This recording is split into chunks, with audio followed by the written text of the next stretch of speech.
Ho ho, and welcome to another Tech Tuesday. This is Chad from Ascension Worship, and this week we're talking a little bit more about setting up some personal mixers. Hey, hey, hey, what do you say? Yes, it's that time again. It's Tech Tuesday. So a few weeks ago we had some quick tips on how to label personal mixers. And we've talked on and off about some different things that you can send to them. But today we're going to talk about how you can decide what needs to go to your personal mixer. So a lot of us have consoles that can handle 32 or more tracks. But most of the personal mixers out there for the band only have up to 16 channels that you can hear back. So we're going to talk today a real life example of how to pick what we're going to use and how to submix certain things and have certain things be direct and all kinds of fun stuff. So let's take a look. So on here, it helps me to visually see things, and of course, I hope that helps you as well. I made a quick list of the console inputs. So this is a real church that we work with in town. They've got a pretty involved mic list for the drums. We got kick, 2 snares, hats, overheads, toms. We've got the bass, 2 electric guitars, 2 acoustic guitars, keys in stereo, tracks in stereo, click, a music director, 4 open lines that can be used for anything else that shows up on a Sunday, a worship leader, 4 vocal mics, a announcement microphone, and a headset mic. We also have 2 ambience mics, and then we've got different playbacks, meaning Pro Presenter, the front of house audio, all that kind of stuff. And then finally, very important, we've got the front of house talkback. It's very important that you utilize this so that you can get proper communication between yourself and the band. So we've got all this stuff here, and it's got to all fit over here. We've got 16 outputs from our personal mixer, be that Avioms, the Behringer P16, or anything else that's on the market that's got 16 outs. And again, just to help us visually look at it, on most of these units, I've set up an option to help me to see if it needs to be in stereo or not. Most of these units will only let you do stereo on channels that are right next to each other. So like 1 and 2 or 3 and 4, but you wouldn't be able to do 2 and 3. So it has to be odd even. So this is going to help us to visually see our stereo pairs if we're using those. And then finally, we're going to talk about tap point, which is going to be where in the signal of that instrument are we sending signal to the band. And so we'll talk about that in a bit. For today's example, we're talking about as if this was a personal mixer only for band members. So for this church, they actually have all the band, drums, bass, electrics, acoustics, all that kind of stuff on the personal mixers. And then they have 4 stereo packs for the vocalist to hear from. And you'll see why that's important in a moment, because we got a lot of stuff to cram into these 16 channels. So what I'm going to do visually to kind of help us out here is I'm going to just start copying and pasting what I would like to get into the personal mixers, and then we'll start narrowing it down. So if I can, I would love to have kick and snare separate, so that way they've got more control over their ears. And then usually what I would do is, it'd be ridiculous to try and fit 8 channels, half of your personal mixer with just drums. So usually what we would do is we'd have a stereo mix for our overheads and our toms. So we'll just kind of start with that. We'll just call it overhead DL, overhead DR. And when I say DL and DR, I'm referring to the perspective that the drums are being seen at. So this would be drummers left and drummers right, compared to house left and house right. So it'll make things a little bit faster and easier for people's ears if we can send them things in the perspective that they're going to hear it on stage, so they don't have to think to pan it the opposite way. It's small, but it makes a big difference. We would want to have the bass, all the guitars. If possible, we'd love keys in stereo. That's probably not going to happen, but we'll go ahead and put it over there so we can see it. I already know tracks and stereos is not going to happen because we're almost filled up We definitely want click. We definitely want MD. MD again stands for music director. We're probably not going to have all the item lines, so we're going to have to submix those in a little bit. And then we're not going to be able to fit all the vocals, but I definitely want the worship leader. And I want the backing vocals. And we're going to set up a mix for that that's going to kind of handle a few things. And again, we're probably not going to be able to put these two individually, the headset and the announcement microphone, or MC. So what we're going to do is we're going to need to make a mix for that. So let's see here. We'll call that miscellaneous. That mix is also going to include all these item lines here. So if you had somebody who's playing acoustic for one song and they're kind of trying out for the band, that kind of stuff's going to end up going to this miscellaneous mix. And then, of course, we want our playbacks. We're going to put those in that miscellaneous mix as well. And then we want to have our talkback and our MD. We'll probably end up putting those on the same channel. Talkback, MD. And we'll make a mix for that. And then our ambience. If we can, I'd love to get stereo ambience mics because it definitely helps. But we'll have to see what we can do. So you can see we've overshot our 16. I'm going to prioritize some things here. In this case, I've given the band access through the, they're using the Behringer X32. So I've given the drummer access to be able to change this mix here, the overhead mix, with his phone. So as much as I'd love to have kick and snare in there, we're going to end up doing a full drums left and right. So it will still be in stereo, but it's going to have to be just 2 channels rather than 3 or 4. All these can stay. Let's just do one set of keys, tracks. Let's see where that puts us.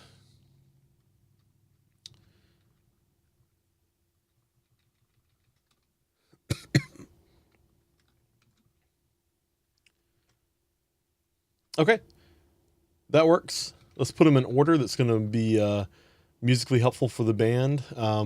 This church is going to have a lot to do with click and loop, so I'm going to make the click the first thing they can get to here. And again, this is with the focus for a band.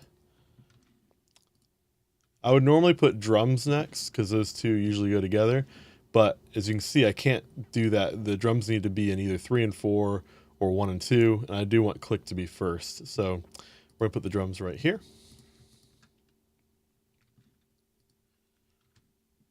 Let's put all these guys right here. Let's see. Yes. Okay. That's going to be a mix. Let's see. Talkback will probably be last.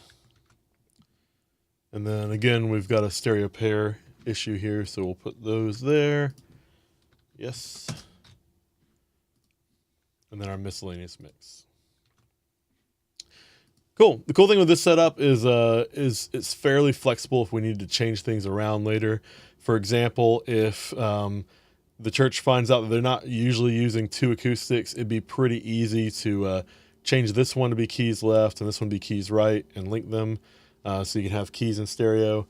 But this covers pretty much everything. We got click, we got loops, we've got all the band that's going to consistently be there, and then for the other things such as the other vocal microphones, those are going to go to a BV mix. And the idea behind that, if I haven't explained that, is let's say that worship leader, and the reason why worship leader gets their own channel, this is the person who from week to week is going to be leading the service. Maybe not every song, but they're leading the service as a whole, maybe doing the announcement at the beginning, that kind of stuff.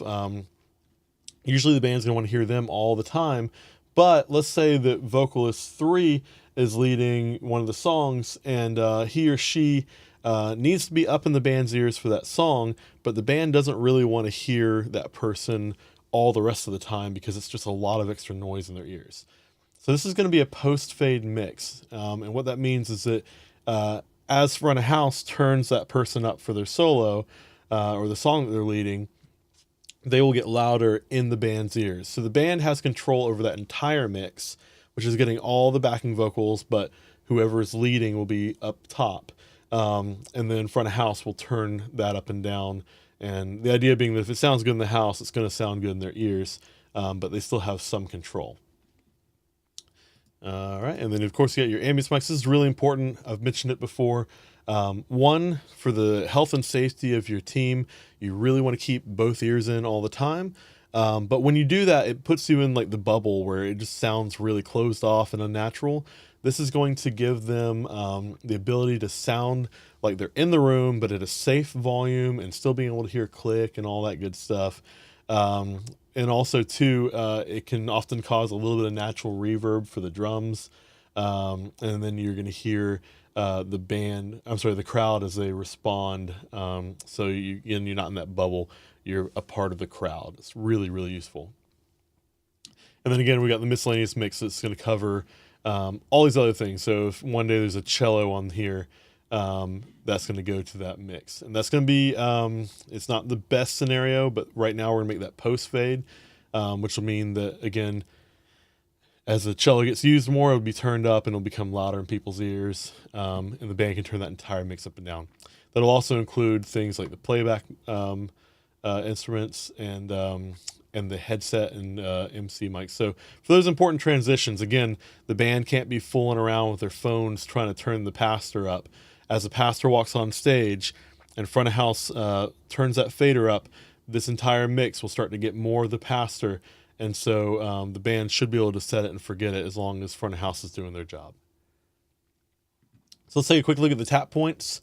For things like click, you've got two options. Direct would be the safest bet. I usually like to do mine pre-fade. And the reason why is because sometimes you'll find that maybe the click needs a little bit of EQ one way or another. So maybe if the click's really harsh, by having it be pre-fade, you can help the band out and give them some EQ if they need more or less of that going on. Sometimes you even need to compress it if there's like a really strong downbeat, but the rest of the hits are really soft and it's just blowing up people's ears. You can compress it if you need to. So pre-fade for that. A lot of this other stuff is going to be direct, meaning there's no effects from front of house when it comes to compression or EQ, and definitely not the fader. So we want to do that on things that you really want to be flat in their ears so that the band can hear what they're sending you. In this case, with the tracks, it should be a mastered, good sounding track. If not, that's a whole nother issue that they need to look at. So we want to send that direct. And that way front of house can do whatever EQ you need to make it work for the mix, but it's still going flat to the band. This one's an interesting one with the drums. We've got two tap points, really. We've got the mix, which is going to be a pre-fade mix. So the drummer can turn up and down the kick and not affect front of house, and vice versa. Front of house can turn up and down the kick and not affect the drummer. But what this tap point's really referring to is the tap point of that mix going to the ears. So it's another layer of gain. For that, we actually want it to be post-fade. So that way, if the drummer needs the entire drum mix turned up a little bit, going to those sends 3 and 4, rather than him or her going through and turning up all the individual sends, which you can do, but sometimes it just gets messy, you now have an option to turn up and down the group. So I find it useful from time to time. Bass, direct, guitar direct. Acoustic, I would usually do direct unless you have someone who has a really poor sounding acoustic and the band needs that compression and EQ to make it fit okay in their ears. But for now, we're just gonna put direct. Keys, definitely direct. Worship leader, we actually want to have that be pre-fade. That way your compression and your EQ can help out. This is useful for a lot of churches where maybe the vocalist is a bit overly excited from time to time. That compression can really help save their ears. BBs this is like the drum mix here. It's going to be actually a post fade mix. So again, as you turn up vocalist 2, because he or she's singing, it'll get louder going to the ears. And again, a post fade tap point, so that if the entire mix needs to get turned up a little bit, which it probably will, you can take care of that. Ambience mics, I'm actually gonna do those pre-fade as well. The reason being that you probably want to apply a little bit of EQ, such as a high pass filter. Depending on where you have to position your ambience mics, if you're getting a lot of room bleed, you might need to pull out some low mids. You might want to compress it a little bit. So by having it pre-fade, you can do that. The miscellaneous mix is again going to be a post-fade mix with a post-fade tap. And then finally, our talkback and MD mix is going to be a pre-fade mix with a post-fade tap. And the reason for that is that your MD channel itself needs to be on with the fader down so that it's not coming out of the house unless you need to hear what the MD is saying during rehearsal. So you need to be pre-fade so you can have it on but turned down and still going to the band's ears. And then we'll also be sending through the talkback mic down that same channel. So that's it. We've now planned out 16 channels, things that are going to be in stereo, things that won't be, and the tap points. Now what we're going to do, again, that will work for Avioms, P16s, pretty much anything that's going to have 16 channels that may or may not have the tap points. But for you Behringer and Midas users out there, we will quickly go and show you what this is going to look like on your setup page. All right, in the interest of time, I'm going to do this pretty quickly. So we're looking at the X32's editing app here. We're going to go up to our routing tab and then select our P16 outs, or depending on your firmware version, it may say Ultranet out. And right now everything's set to off and with nothing selected. So I'm going to really quickly fly through these things. So channel 1 is going to be our click. So if I look on here, click is coming down channel 19. So my output 1, I'm going to select direct out 19. And then we wanted that to be pre-fade. So we got two options here. We got pre-fade and pre-fade plus M. The plus M means that the mute will also have an effect on their ears. If you select this option here, you can mute and unmute this, and it will not affect their ears. Now, in this church's case, because they're a setup teardown church, and there's people plugging and unplugging things, sound check can be a little bit hectic. I'm actually going to select plus M. The reason being that if we're sound checking the drums while the guitarist is plugging in all the tracks rig, I don't want things popping in people's ears. It could be dangerous. So in this case, if I have the click muted, it'll be muted in their ears. And then when we go to sound check it, I can unmute it and we'll hear everything that's going through. So we'll do that. Tracks direct. So we'll do tracks left. So that's output 2, direct out 17. And then we wanted that to be direct, but I'll add the plus M. Then we've got drums left and right. I've gone ahead and made some buses. So if we look over on bus section, we've got 9 and 10 are drum left and drum right, respectively. So we will go mix bus 9. And again, we want that to be post fade. Mix bus 10, post fade. Okay. Coming out of 5, we got the bass direct. So the bass is starting on channel 9. So we got 9, and I was going to do that pre-fade. I'm sorry, the input setting on here. And again, if you aren't familiar with this, it says N/LC.